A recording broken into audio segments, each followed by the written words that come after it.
Vertrauen ist für mich Ehrlichkeit. Zuverlässigkeit. Vertrauen ist intuitiv. Zum Beispiel für mich Freundschaft. Trust is having confidence in what others do for you. Whom do I trust? I trust many people. Ich vertraue meinen Eltern, meinem kleinen Bruder. Der Wissenschaft. My pets. Ich vertraue bei der Feuerwehr beispielsweise meinem Passmann oder Passfrau. I trust people in the demonstrations that I attend. Ich vertraue meiner Regierung. I think I started to trust in people more after the big war started and I had to relocate to Germany. So now I can trust almost everybody. Because I'm a writer, I would say that something that I mistrust but I work with is language.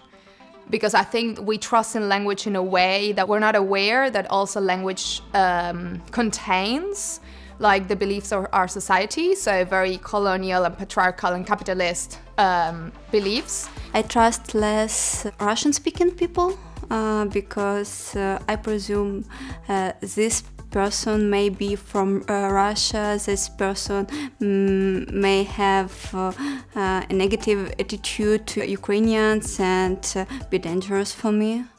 Lying erodes my trust and ghosting, I hate that. Mein Vertrauen erschüttert die Silvesterereignisse in Berlin, als Feuerwehrangehörige beim Einsatz beschossen worden sind. Also nicht klassisch mit Rakete, sondern auch mit Pistolen und so weiter. Das hat wirklich mein Vertrauen erschüttert, im wahrsten Sinne des Wortes. Unehrlichkeit und Unwahrheiten.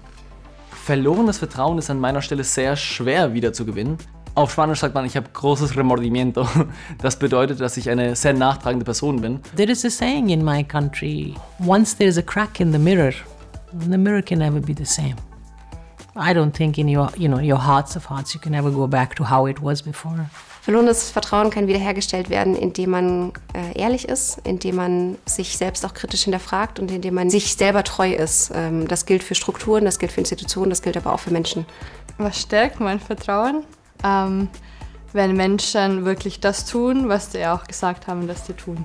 If you feel safety, if you feel that your boundaries are not crossed. All relationships get better when parties trust each other. Wenn zwei Personen nicht, gibt es kein Vertrauen, dann ist ein bisschen bedeutungslos, finde ich. Ja.